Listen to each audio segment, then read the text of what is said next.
This is Inside the New York Times Book Review. I'm Pamela Paul. With Father's Day coming up, Joshua Kendall joins us to talk about Fathers of Our Country, his book about all 43 dads who've been in the White House. I start with the largest category, which is preoccupied dads. And those are presidents who were obsessed with their careers and with politics and didn't really spend much time with their children. What is it that makes the way we raise our kids in this country distinctly American? Independence, freedom from parents, self-creation, and sort of freedom from old-world notions of hierarchy and filial duty that really came into being in the early 19th century. Judith Warner joins us to talk about her review of Paula Fass's new book, The End of American Childhood. We'll also talk literary news and take a look at the books we and other people are reading, including you.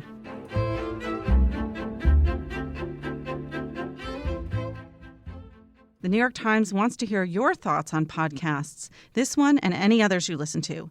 If you've got a few spare minutes, check out our survey online. Go to nytimes.com/bookreviewsurvey. And thank you.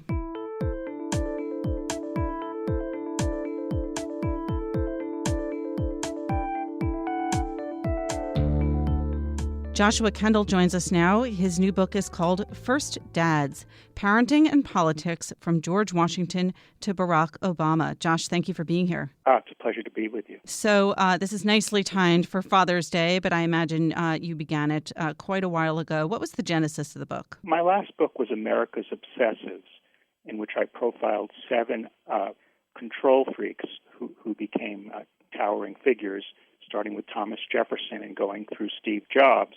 And with Jefferson, I noticed that he was a visionary thinker and one of America's best presidents, but that with his own daughters, he was very, very controlling. He told them what to do, what to wear. He gave them a schedule.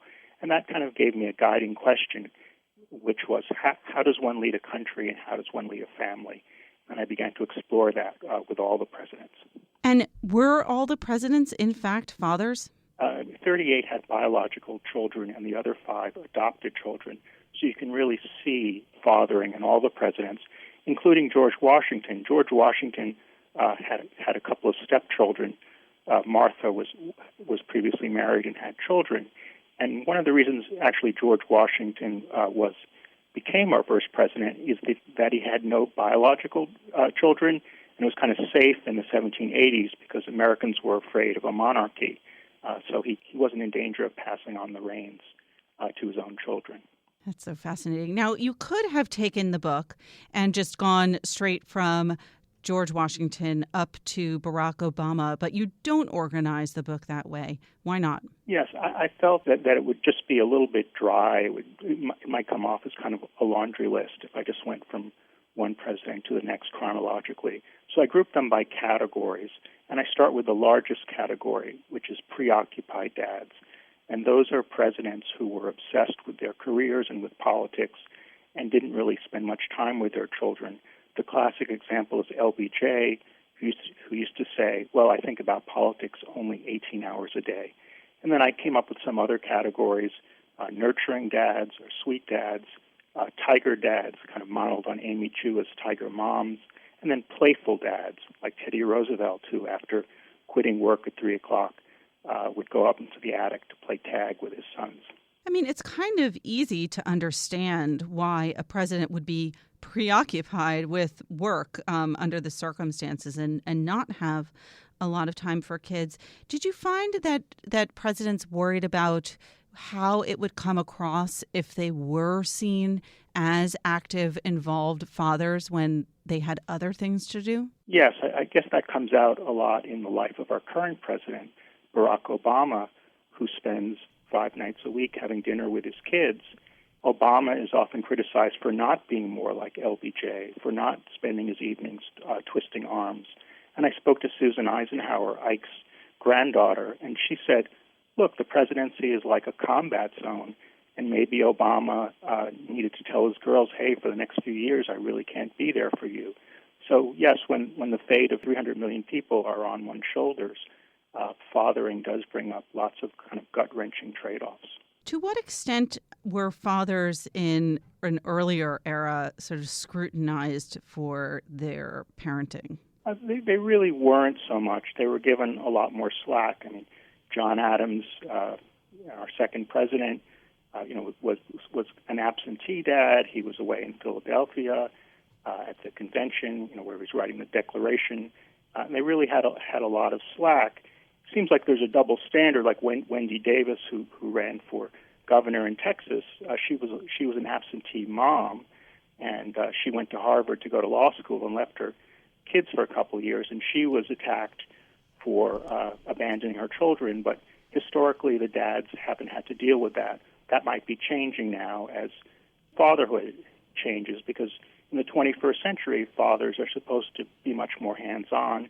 As I told The Guardian recently, Barack Obama is probably the first president to do diapers, but he certainly won't be the last, and these roles are changing. You have some categories here that it's sort of easy to imagine a president falling into more than one. Like the grief-stricken, you could think of as being JFK, whose wife, of course, miscarried, but he could also be a playful pal. How did you work that out? Yes, some presidents could definitely fall into more than one category.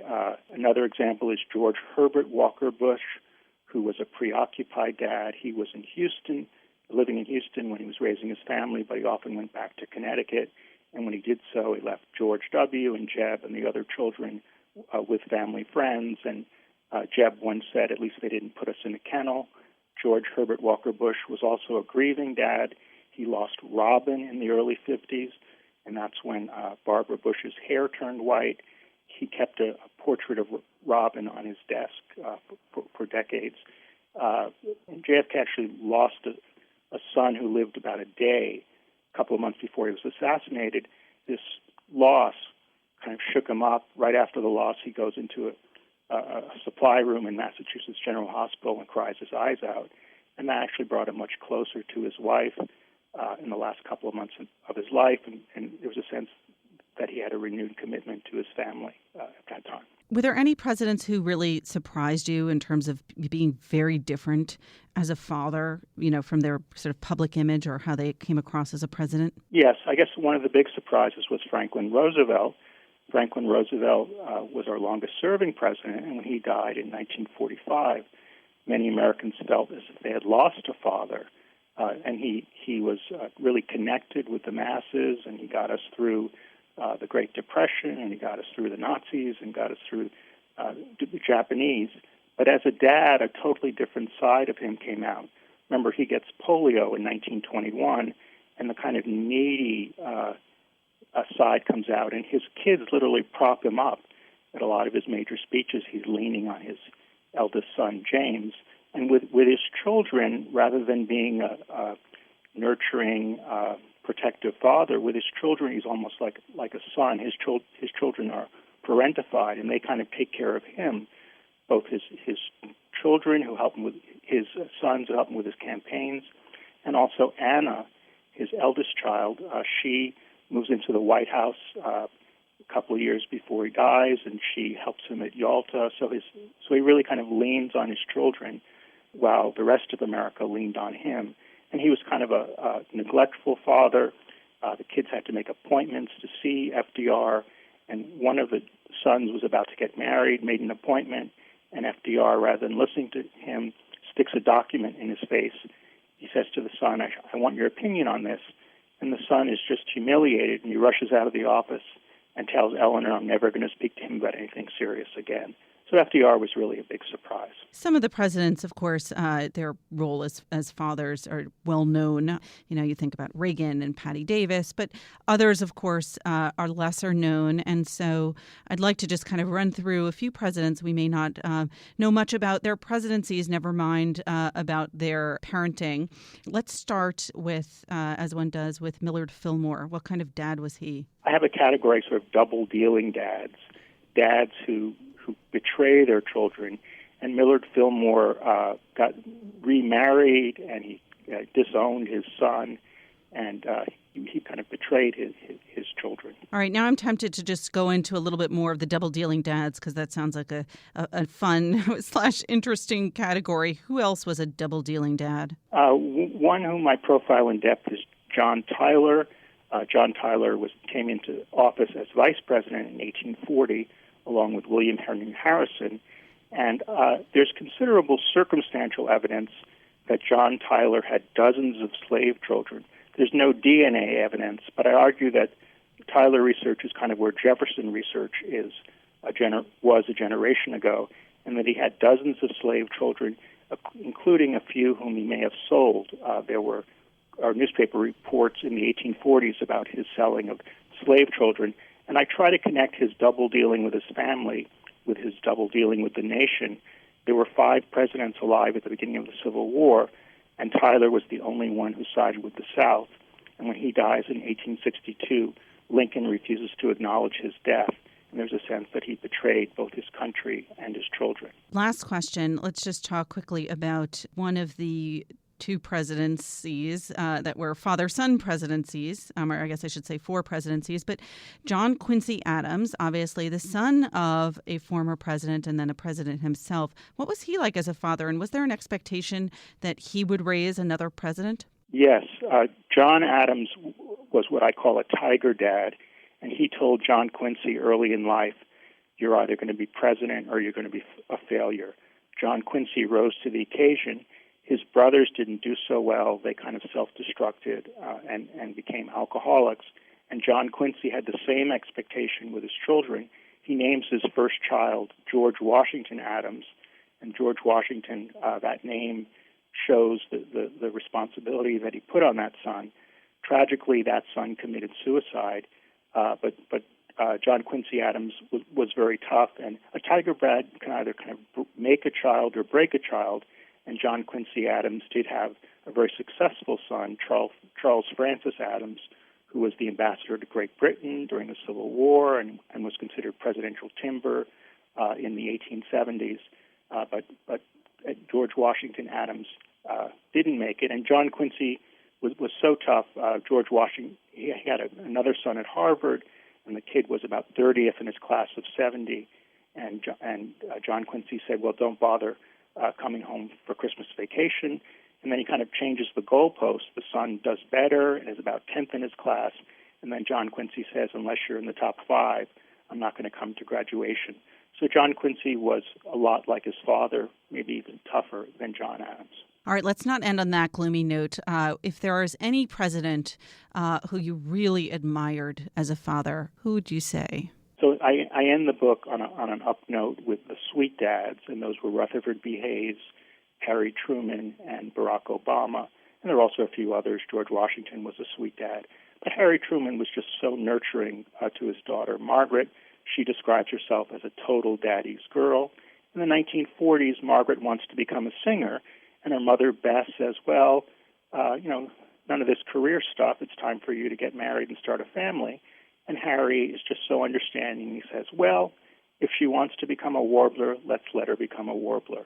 And in 1950, she gives that famous concert where she gets a harsh review from the Washington Post, and Harry writes a nastygram saying he's going to chop the guy's block off in a letter to the editor. And his aides are horrified, and they say, oh, my gosh, what have you done, Mr. President? And he says, well, let's see what the mail says. And the mail comes out 80-20 in favor, and Margaret is very appreciative. And she says, I'm glad chivalry isn't dead. And she had a future as a novelist. After her singing career was over, she wrote about 20 books. All right, well, that's a happy ending, so we'll stop there. Joshua, thank you so much. It's been a pleasure. Josh Kendall is the author of a new book, First Dads, Parenting and Politics from George Washington to Barack Obama.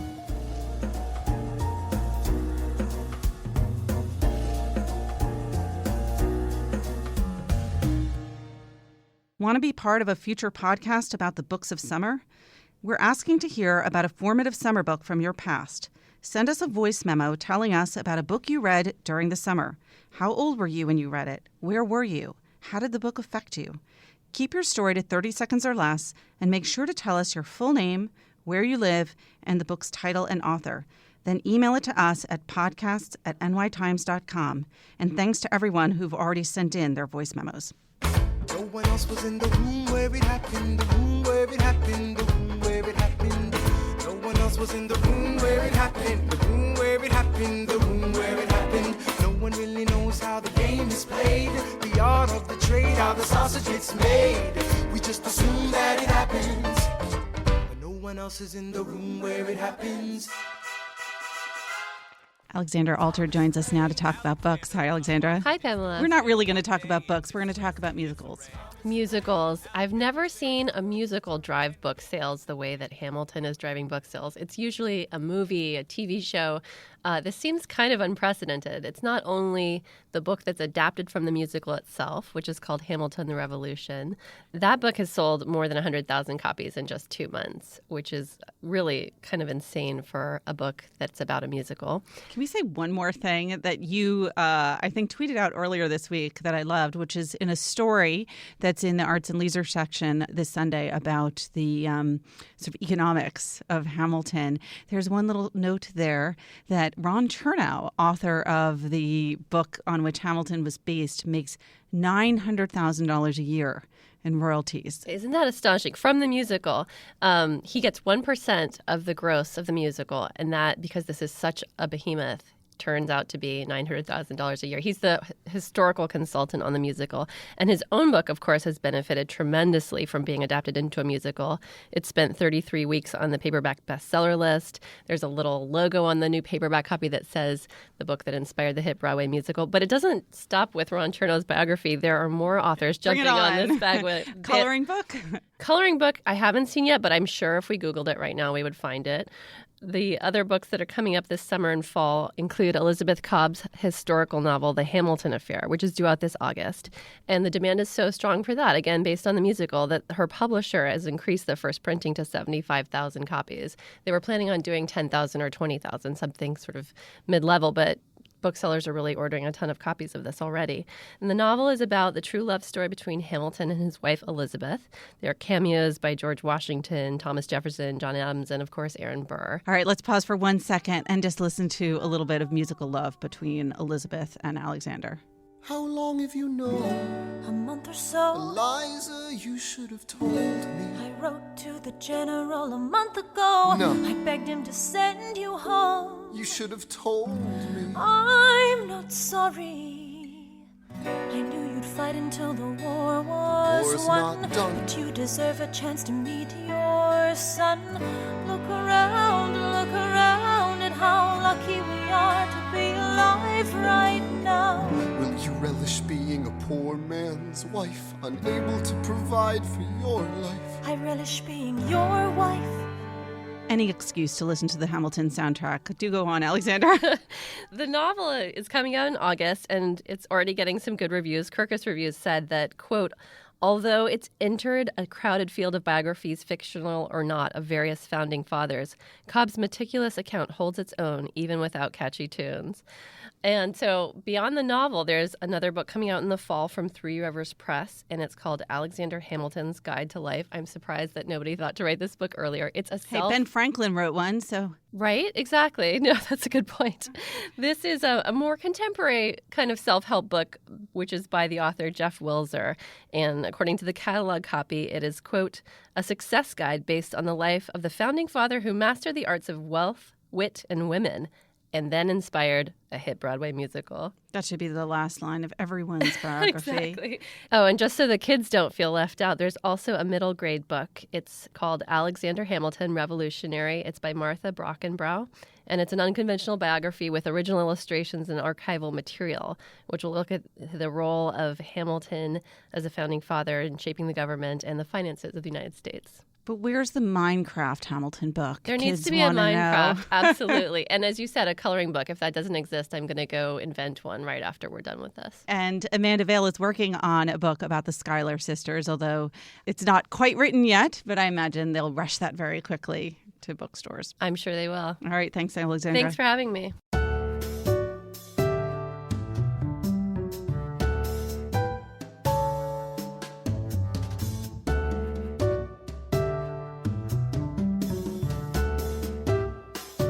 Judith Warner joins us now. She is the author of Perfect Madness, Motherhood in the Age of Anxiety. And this week she reviews The End of American Childhood, A History of Parenting from Life on the Frontier to the Managed Child by Paula Fast. Judy, thank you for being here. Oh, thanks for having me on. So this is, we should say up front, this is a book by an academic, published by Princeton University Press. Does it read like an academic book, or was it accessible? It's accessible. It's Okay. more accessible than academic books generally are. It does suffer from some of the tics, let's say, of academic writing, a lot of repetition of key concepts, and I think that they are even over-repeated in a sense in this book because the author is conscious of wanting to write for a popular audience. Right. And it feels at times as though she wants to make sure that we are actually understanding her. And yet, it's not a long book. It's, 300 pages, and she covers a lot of territory. Tell us a little bit about sort of where she begins and how she organizes the book. She situates the start of her story in the early 19th century, and then she moves forward to the present day. And she does that in order to be able to give us a coherent narrative of what American childhood means, which she defines in a very specific way around ideas of independence, freedom from parents, self-creation, and sort of freedom from old-world notions of hierarchy and filial duty, basically, that really came into being in the early 19th century. And yet, she doesn't start in the colonial period. No, she does not.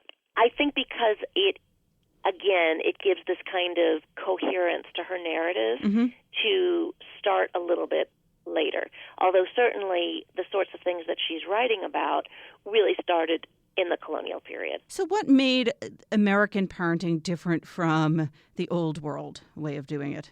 Part of it had to do with American ideals, the ideals and the values that were, that brought the settlers here, but that also were so much in the air as our country was founded.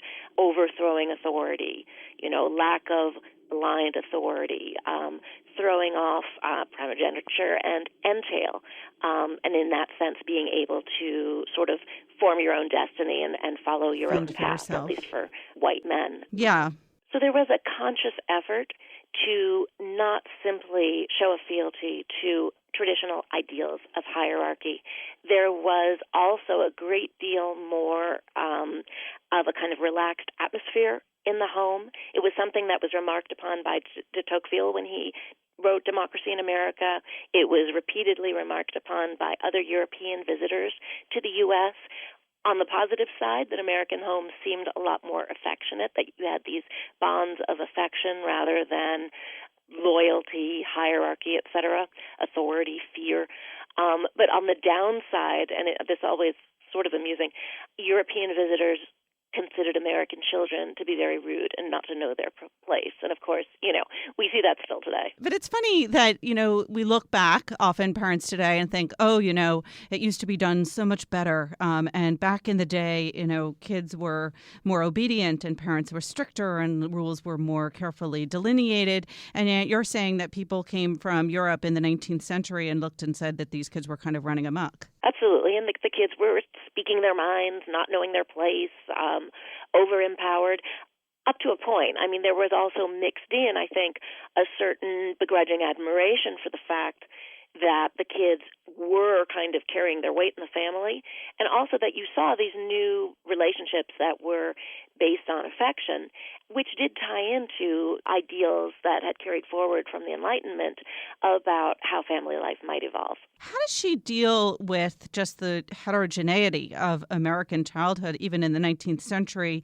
What went on, I imagine, in a small family in Providence, Rhode Island, was very different from what was going on the frontier, was very different from what happened in slave families or new immigrant families from Italy or Portugal. I mean, how does she deal with that? She deals with that very well. And I would say that, those chapters, areas where she talks about this heterogeneity, those are some of the richest, most interesting, and well-done parts of the book. She really shows the way that slave families were entirely excluded from all the American ideals of family life, basically all of what she's writing about, freedom, independence, none of that. I mean, and these wonderful filial bonds, I mean, the children were stolen from the parents routinely and sold. Does she take that legacy and draw a line up to today to African American families and say there are differences in contemporary child rearing as a result? She does not. And my guess is that she does not because that area is sort of a minefield. Mm-hmm. Her pages on immigrant families are very interesting as well in showing the really pitched battles sometimes that played out in immigrant households where fathers really wanted to battle to hold on to the authority that they would have had in the old country. Children really were pulled very happily into these much more American notions of freedom and self-creation.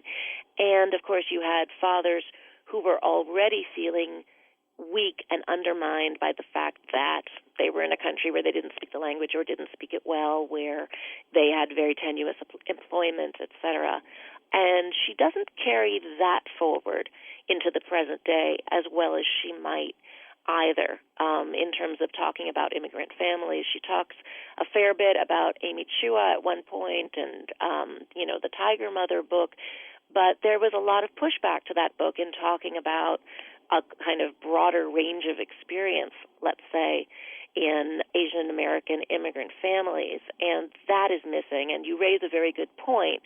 That larger discussion could have had a much larger place in the book. Paula Fass, the author, is a historian of childhood and education at the University of California, Berkeley. Does she bring something new or different to the sort of vast number of parenting books? She is able to talk about the 19th and early 20th century with a degree of detail and a richness of primary source material that you don't tend to find in non-academic writing, and she does all of that very, very well. In writing about our contemporary period and in writing about, let's say, the mid-20th century, she does not continue to bring that same sort of value add. This period has been very, very well covered by dozens of books in the past couple of decades, and I was actually surprised that she didn't bring that same level both of analysis but also of source material to her treatment of that period. Her subtitle is A History of Parenting from Life on the Frontier to the Managed Child. And you mentioned earlier that what the observers from the old world noticed about American parenting was its kind of freewheeling style. Yet, she says, from life on the frontier to the managed child. Is she saying that we have moved away from that heritage? She does. She says that we have moved away from it, however conflictedly, that it's still an ideal that we struggle with. I actually think that she exaggerates the degree of the struggle for contemporary parents. I think that she gives too much weight to sort of mini phenomena like free-range parenting. Right. She puts it on an equal footing with other larger phenomena. I think also, for the sake of compression maybe, for a subtitle or for her introduction or for the sake of having sort of a coherent narrative that can be summed up, in a couple of sentences, she overlooks some of her own material. I mean, she describes how in the 19th century, a very different kind of middle-class parenting ideal came into vogue, which had to do with much more management of children, much more observation. There were even, I was surprised to see that childproof furnishings existed in the Victorian period. So it isn't as though, there was this one ideal that held up throughout and then all of a sudden we abandoned it because of changed circumstances later on. The tension between freedom and control was there from, much earlier. What was the most surprising thing you read in the book? It was a surprising thought, perhaps, that came to me, actually, in reading about the emergence of the sort of angel in the house mentality in the 19th century. And this was accompanied by, because we tend to think of this as a shutting down of women's power, right, of a domestication of them, which cut them off from the outside world and took away their potential for empowerment. But this was accompanied by a certain kind of domestic empowerment, as Faust describes it, as judges came to more universally, let's say, give mothers custody of their children, because it came to be so much more strongly believed that mothers uniquely had this higher calling toward motherhood. And it made me think that there was actually something in it for the women as this angel in the house ideology took over, that they were not merely kind of passively drawn into it, but that they got something out of it too. And that was an interesting thought and an interesting perception about how gender roles develop, and that it isn't just a sort of one-sided putting down, let's say, of one gender, that there's a back and forth there in terms of how power circulates in the family. From there onward into perfect madness. Judy, thank you so much for being here. Well, thank you. Judith is the author of Perfect Madness, Motherhood in the Age of Anxiety. She is also working on a book that I know I will be very eager to read about middle school.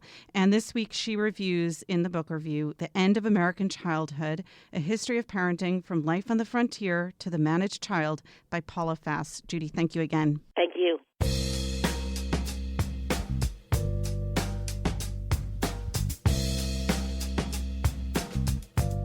Joining me now to talk about what we're reading and what others are reading, Parul, Sehgal, and Greg Cowles. Hi, guys. Hi, Pamela. So let's talk a little bit about what's going on with the bestseller list. There's a few interesting new titles. Yeah, on the fiction side of things, it's almost all summer reading stuff. Meaning our summer reading issue. Largely, yes. Starting with Emma Straub down at number 14. Her new novel, Modern Lovers, hits the list. It was in our summer reading issue. Then Alan First has a new novel, A Hero of France, new at number 7. It was in our summer reading issue. And we also talked about, more than once, Noah Hawley's novel, Before the Fall. That cracks the list at number 2. There's a couple other, light books also suitable for summer reading. Dorothy Benton Frank has another South Carolina novel. It's called All Summer Long. That's at number 3. And there's a new novel at number 1 this week. Clive Cussler and Boyd Morrison are back with another Juan Cabrillo novel. That one's called The Emperor's Revenge, new at number 1. What's going on with nonfiction? Nonfiction, a couple of interesting books. Neil Gaiman, who is, of course, known as a comics writer and a novelist, has a collection of nonfiction. It's called The View from the Cheap Seats. It's sort of a grab bag. He acknowledges as much in his introduction. It's speeches that he's made and reviews that he's written and essays and introductions to books. It's sort of a John Updike looking back at, just gathering all of the miscellany that he's done over the years. Tweets? There are no tweets, although he's a prolific tweeter. He's just, got this huge audience. And so this book, it's him thinking on the page, and his audience grabs that up. So it's new at number 10, The View from the Cheap Seats by Neil Gaiman. The legal scholar Cass R. Sunstein, he teaches law at Harvard and is a very prominent scholar. He's married to Samantha Power, who has written on genocide and it serves in the Obama administration. He's got a book new at number 13 about Star Wars. It's called The World According to Star Wars. And he goes through the whole universe of Star Wars, so to speak, and analyzes it from a cultural perspective and a political perspective, an economic perspective, a legal perspective, kind of saying how this story sheds light on how we live. I think about what future historians will make of our moment in time when they look at the current nonfiction bestseller list. Because you've got Bill O'Reilly killing off the presidents. You've got Hamilton, confusingly, on the list if you didn't know there was a musical. Shoe Dog. That's right. Shoe Dog, the Phil Knight book. You've got Ta-Nehisi Coates. And you've got The World According to Star Wars. And physics. We seem so confused. We're so confused. All right, but clearing it all up, Parul, what are you reading? I'm having, so I've always wanted to have a poem memorized. And I come from a long line of people in my family. I think just also in Indian culture, poetry is so important. And everybody gets this sort of rigorous, ridiculous education in English romantic poetry. So, just growing up walking with these people that could just drone on endlessly and about, to sort of recite the preludes and this, that, and the other. I always wanted just one poem, but I'm just impossible. It just doesn't stick in my brain. Like the most insipid pop music. The most misogynist song will like brand itself on my brain. But if I sit down and try to memorize a poem, it just doesn't work. But I've been trying this week. And so I started thinking maybe something that rhymes, maybe something like a little sing-songy. So I've been reading a lot of Auden. Maybe if you set it to music. Oh my God, my poor husband. Can you imagine? So I was reading a little Auden. I was trying to memorize this poem as I walked out one evening, and it's just not sticking. So I'm actually reading now a book that's coming out this summer. It's by the poet Maureen N. McLean. It's called Ms. N. She's interesting because, especially if you don't like poetry, if you think you don't like poetry, I really recommend her because she's a very argumentative poet, and she does write a lot about gender and genre and identity, and sort of stages this really interesting debate with herself on the page. And so I hope that, my generally like quarrelsome nature will lend Can you give us a itself. couple lines? Can we put you to the No, test? but I will come back. This is my promise. All I will right. come back with some sort of Here's butchered my version. challenge. Yeah. I have a poem memorized. You do. I do. You have. Is it so impressive? It's so impressive. You want me to do it for you? I do and I don't. Okay, Once do upon it. a Do it. midnight dreary. What do you? The saddest thing I ever did see was a woodpecker pecking at a plastic tree. He looks at me and friend says things ain't as good as they used to be. Oh my God. See? It's so intimidating. See if you can do it. Huh? All right, Greg, what are you reading? I've just started reading Ford Maddox Ford's The Good Soldier. It's a book that I was assigned in school 20 years ago or more and did not read at the time as an assignment that got by me. I've gone back. It's very interesting reading. It's got this kind of languid drawl, the moneyed class, the tone is sort of somewhere between Somerset Maugham and D.H. Lawrence. There's lots of psychosexual torment. It's a book very much about male jealousy, which is interesting to me. Earlier this year, I read another book very much about male jealousy, The End of the Affair by Graham Greene. And then our listeners will know that a few weeks ago, I finished reading Days of Abandonment. So what's going on, Greg? You okay? No, You none of this should be taken personally. But Days of Abandonment is interesting because it's from the female perspective, but it turns into not so much a book about jealousy as just a book about kind of female rage and empowerment Madness, and identity. Yes, madness, exactly. I feel like this is like the book nerds version of gonzo journalism. Like you have to go back and read all the books that were assigned to you that you didn't read at the time. It's funny you say that because I was thinking on the way in this morning that I often pick one big book and work my way through it over the summer. A few years ago, it was Moby Dick. I finally got around to that. I'm thinking this year I might finally read Ulysses and make that my summer reading project, in which case I will do what you did, Pamela, and check in weekly with installments the way that you did with Les Mis. All right. Speaking of which, what are you reading? I am not reading Les Mis. That I have finished and put aside. But I'm reading it. It's also a big book, but in very, very small digestible bites. I'm reading the most recent collection of Nora Ephron's collected work called The Most of Nora Ephron. It came out a couple years ago, and she's so good. I think a lot of people today maybe remember her most for her, later sort of comic personal essays. Or her movies. But she was such a good journalist. And so this goes largely in chronological order, and I'm reading some pieces from the 70s.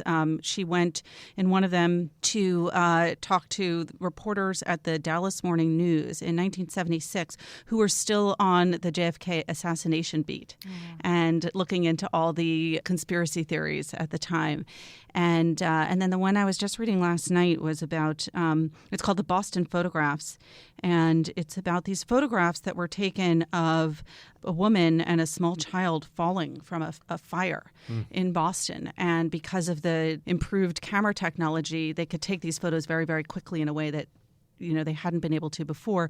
And when newspapers published these photos, which show this woman just seconds before she died, the child landed on her and so lived. There was enormous controversy. Should these photographs have been printed? And of course, this is a conversation that, continues. I'm sure it's the 9/11 conversation. Yes. And it's interesting that you bring that up because right before that, I was reading a collection of David Foster Wallace, and one of the essays in that collection, Consider the Lobster, was about his experience of 9/11, which was in a neighbor's house watching it on TV and seeing the fallers, the jumpers. Yeah. And there was that whole question of whether those images should have been shown. But Nora Ephron, in her essay, argues that the photographs should have been shown, that they captured a moment in time, and that, she starts off her essay with she says, I'm going to say a terrible cliche, but I'm thinking about it, which is a picture is worth 1,000 words. And she basically goes on to explain in this essay why words can never capture what was in those photographs. And it was interesting because it brought up this question that I've been thinking a lot about recently, which is, do you then go and look up the images? Yeah. Right. What do you Google after you read? And I had made the mistake of going and Googling the jumpers, which I had never seen after reading the David Foster Wallace, and I have not yet looked up the Nora Ephron. The other thing I looked up from that David Foster Wallace collection was in his very long reported piece about the John McCain presidential campaign in 2000. He writes extensively about McCain's capture and long imprisonment in North Vietnam, and mentions that there is a statue still in Hanoi that commemorates and celebrates John McCain's capture. When I was in Hanoi 20 years ago, didn't see this sculpture, but I wouldn't have known to look for it. So I had to, of course, then Google it to see what it looks like. And I didn't actually go on to see, have they taken it down or is it still standing? I'm just trying to think. I can't imagine America erecting a statue to celebrate capturing a prisoner of war. I guess it just goes to show you what a big deal John McCain was from his family and kind of his stature even that early in his career. Well, we also don't pickle our former leaders and put them into turn them into touristic attractions. Yes. There's always more to come. All right, Parul, Greg, thank you. Thank you. Thanks, Pamela. Remember, there's more at nytimes.com/books. Our producer is Jocelyn Gonzalez, and you can always write to us at books@nytimes.com. Thanks for listening. For the New York Times, I'm Pamela Paul.